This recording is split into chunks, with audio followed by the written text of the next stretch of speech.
welcome back to my channel. My name is Ifwa Park, and on this channel I post about global Korea scholarship as well as my life in Korea. So today's video is gonna be about what to do after being selected for the global Korea scholarship. First of all, I want to say congratulations to those who have been selected for the global Korea scholarship 2024 graduate students. Before we get into today's content, I would please like you to subscribe. Most importantly, subscribe to my channel. Also like and turn on the notification bell so that whenever I post, you'll be notified, and go and watch the video. Okay, so today I have this paper here where I have noted down everything that I'm going to talk about. Okay, so yeah, please subscribe, like, and share. Now let's get into today's content. Okay, so today's video is mainly for those who have been selected for the 2024 Global Korea Scholarship Graduate Program. Okay, so we are going to talk about the things that you have to prepare before you are able to come to Korea. So I know that you have to prepare from now until like mid-August. So the first thing that you have to think about is the visa application. Okay, so with the visa, you have to wait for your university to send you the invitation letter, their admission letter, and I think some business registration documents and some other documents necessary for the visa application. Yeah, so first of all, you have to go to the Korean embassy like website in your country. So you can just type in Google. Let me see. You can just type it in Google and search for the visa application docs from the Korean embassy website in your country. So I'm going to show you how to access the visa documents. So I am from Ghana, so I'm going to go to the Korean embassy website in Ghana and then get my visa application documents from there. Okay, so let's get into that first. So now you just go to Google, like use Google Chrome so that you can download the documents very easily. Just type, since I'm from Ghana, type visa application document Korean embassy in Ghana. Okay, and you can see this is the link to that website. You just click here, go to the website, and they have stated their working hours over there. So you have to take note of the working hours as well, because you could go on a day that they are not working, and then it's like you've wasted your time, right? So please take note of the time that they've given over there. And yeah, we can ignore this. Well, and the visa application documents, you are not going to pay for it. Okay, the NID has already notified every Korean embassy in the country to like comply with whatever they have to do for the GKS students. So you don't have to pay for the visa document. You simply have to submit the documents to the Korean embassy. Okay, so these are the documents that you need for the application. First of all is the visa application form. The visa, this one is not needed. Visa application form for those in possession of visa issuance, blah blah blah. Written consent, yes. Invitation letter. So this side, you just have to download. No, you just have to get the invitation letter from NID and you just attach that. Okay, and the health condition form. It's like the checklist. It's just a checklist for about your health. Okay, then when you come here, we have something called the checklist. So since you are coming to study, you click on study and it will just download the form automatically. Okay, yeah, so these are the documents for your visa application. Now I have to submit passports valid at least 6 months. Okay, original, your passport itself, and a copy of like the bio data. Okay, so when you look here, we have origi and copy. So when there's a cross, you don't have to submit a copy. You just have to submit the original document. But here, you have to submit the original passport and a copy of the passport. Second is one passport type color photo with a white background. And the size is 3.5 centimeters by 4.5 centimeters. Please take note of all these things when you are going to submit your document. And that one, you just have to submit an original copy. You don't have to submit a copy of the passport picture. The next is a written consent. So that is just the document that is part of the visa application document. Then registration certificate of the Korean educational institution. That is what your university will send to you. It's like a business certificate or something. Then certificate of admission. That is your admission letter. So the school is going to send you all those documents. And latest academic certificate and school transcripts. So when you look here, they want original. So this is why I said if you make your consular confirmation or apostille documents, please make scanned copies or just photocopies of those consular confirmed or apostille documents, because here you can submit those documents in place of your original documents, okay? But if you don't have, then unfortunately you have to consular confirm and apostille copies of those documents again, okay? So but if you have like scanned copies or photocopies of the apostilled or consular confirmed documents you used to apply for the scholarship, you can equally submit that, okay? Right. Then letter of recommendation.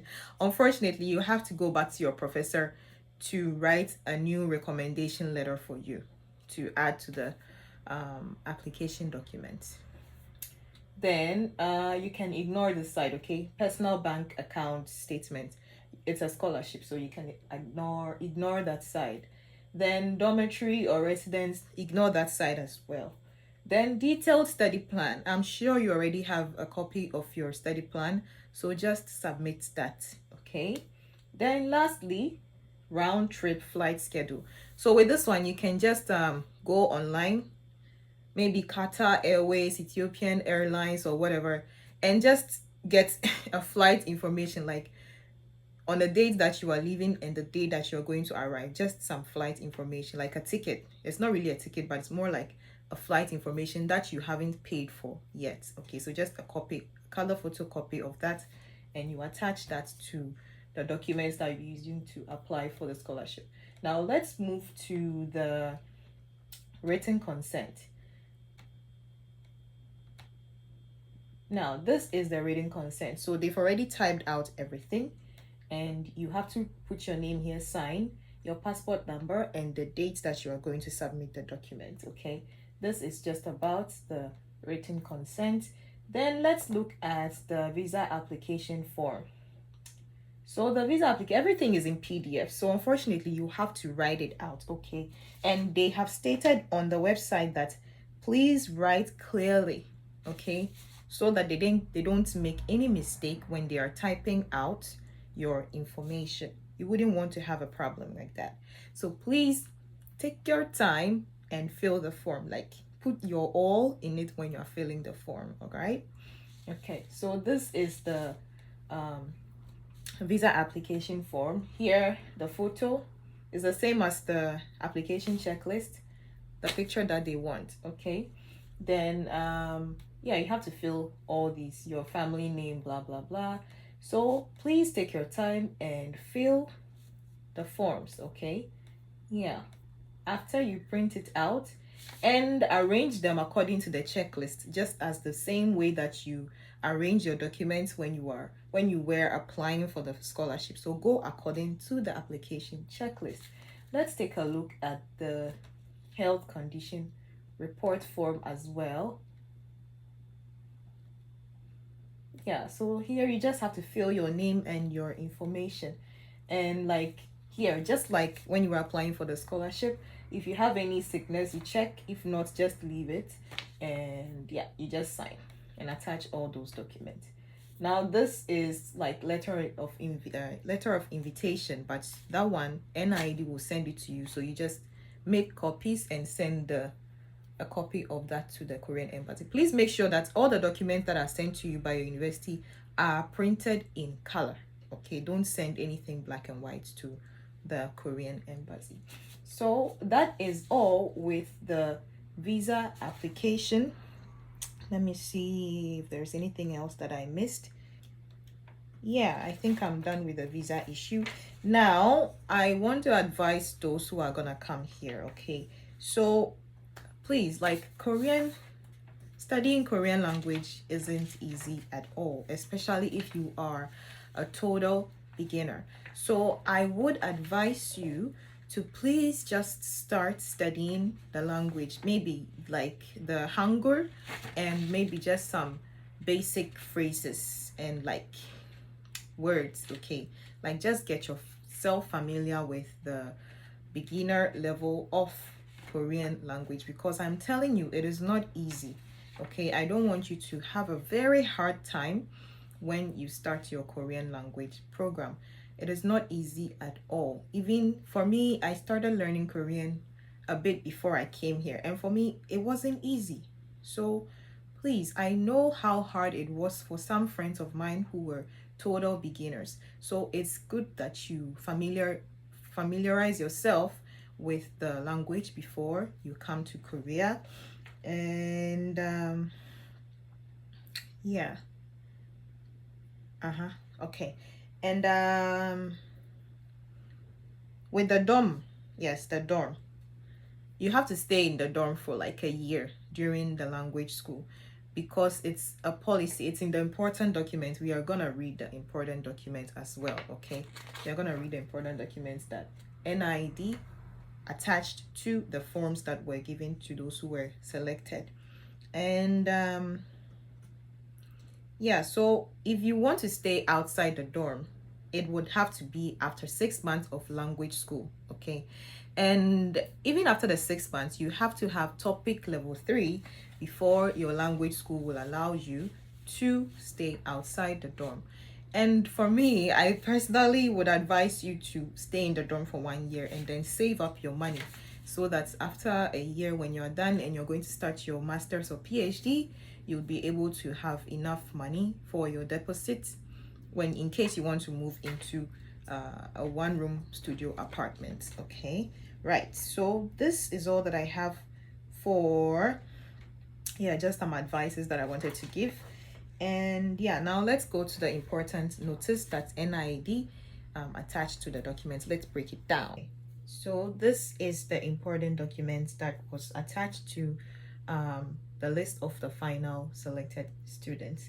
Now they say that when it comes to the Korean language program, the period is from September 1st to August 31st of 2025. Okay, and every student is going to do their language school in the university that they'll be doing their master's and PhD at.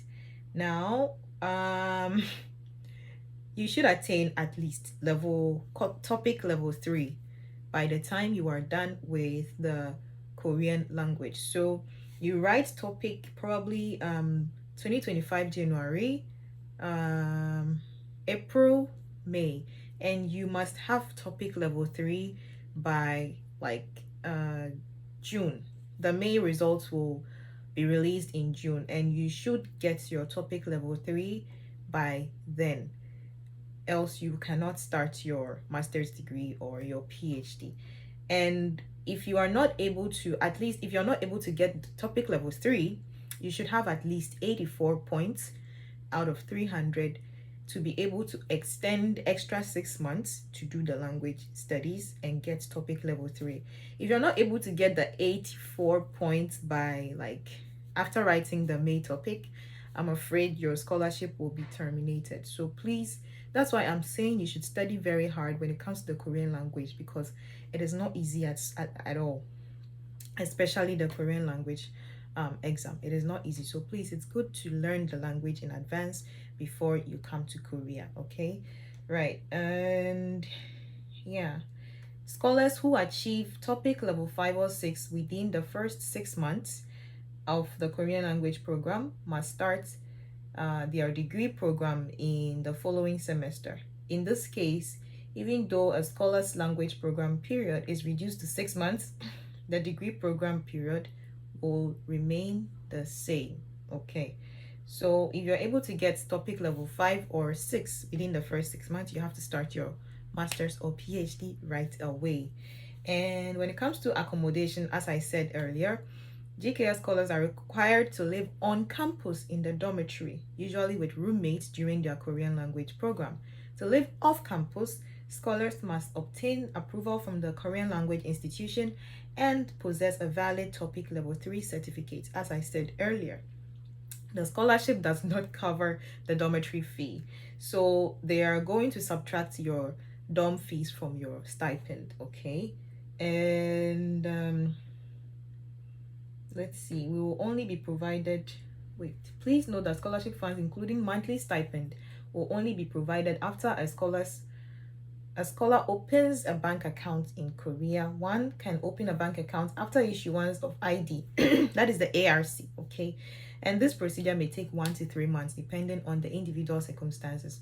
So please, it is recommended to bring enough funds for maybe the first 2 months in Korea, because you never know when they will be able to give you your they will be able to start giving you your stipends. If you don't have a bank account, they can't pay you. So just bring enough money to be able to take care of you in the first 2 months, okay? Yeah, and I think this side is just for the period of your studies here. And we've already spoken about accommodation, and here they say they are going to send you the invitation letter by July 14th Korean Standard Time. And your GKS scholar number, also known as CS number, is written before your name in the final successful candidate list, and it's different from your previous candidate number that was used in the second round list. So from now on, you'll be using your GKS scholar number whenever you need to communicate with us. So in case you want to email NID about anything, please make sure to include your GKS scholar number, and that is in the final list, okay? That is the number that you're going to use nowadays. And yeah, I already spoke about the visa application. So visa application fee is generally exempt for GKS scholar. Valid passport, a photo in a standard format, visa application forms, and invitation letter, documents indicating the final level of education. Those are your educational documents, and standard admission letter by your university, as well as their business registration certificate. So they have sent letters to all Korean embassy to cooperate with the with NID, so you're not gonna pay for anything, and they are going to try to expedite your visa application process. Usually it takes 3 weeks, but I think it'll be able to do it within 1 week or 2 weeks for GKS scholars. Yes. And with the tickets, your university will pay for all of those things, so you don't have to worry about that. They will send you information, and they will ask you to choose a flight that you want, but they have a certain budget for that. So yeah, you just send them the kind of flights that you want, and if they are okay with it, they are gonna go with it. If not, they will give you an alternative. Then upon arriving in Korea, scholars must contact the person in charge of GKS at their university immediately. All scholars must have the contact information of the representatives who are responsible for GKS students at their university before arriving in Korea. Okay, and all scholars must follow the instructions and regulations given by the representatives. And all scholars are advised to travel with a valid Korean visa and the invitation letter issued by NIIED. Yeah, so yeah, this is all about the important document. For this side, yeah, I think we can just ignore that side. Oh yeah, if a GKS scholar decides to withdraw from the scholarship program before entering Korea or before enrolling in the respective Korean language institution, they must contact the embassy or university with a letter stating reason for withdrawal. So if you decide not to come, please let them know in advance, okay? Right. And if you start the language program and you withdraw within the first 3 months, you have to refund the plane tickets, the school fees, and everything that they've given you back to them. So please make sure that you are in for the scholarship before you decide to come. Okay, don't give up, right? Yeah, so this is all about today's video. And I'm gonna make extra videos about the things that you have to prepare to bring in, the things that you have to, like the document that you have to have in hand when you are going to the airports to like board and then come to Korea, because those things are very important. Sometimes they ask you for certain documents and you are now going to search your bag, so it's good to have all those documents in hand before you get to the airport. So I'm going to make more videos about that. And yeah, today's video is simply about, most importantly, the visa application, because that is the next thing that you are going to do right after being selected for the Global Korea Scholarship. And well, if you have any questions, please leave them in my comment section and I'm going to answer them as fast as I can. And for the those who want to apply for the GKS undergraduate, I'm gonna make videos about that as well. Okay, I'll make videos soon about how to access the documents and all those stuffs. I know some of you have difficulty getting to the website to download the documents for the scholarship, so I'm gonna make videos about that as well and shed more light on the documents that you have to prepare for the scholarship. Okay, as well as the timeline. I have to really go through the guidelines for the undergraduate because I'm a graduate student, so I have to read the guidelines for the undergraduate very well so that I'll be informed to be able to inform you guys. All right, good. So this is today's video. Okay, this is all that it was about. I am so thankful that you have gone through the journey with me until this point. So yeah, I'm gonna make more videos for those who are coming to Korea soon. Once again, congratulations. And before I go, please kindly subscribe. Okay, please don't just watch my videos and leave. Kindly subscribe, okay, so that it's able to help me also grow my channel and get more people who are also in need of such information to come across my videos. Okay, kindly subscribe, like, and share my video to others. Okay, I am so grateful for all my subscribers until now. I'm gonna make more content for you guys. Okay, expect more. Okay, thank you so much, and I'm gonna end today's video here. Thank you guys, and see you next time. Bye.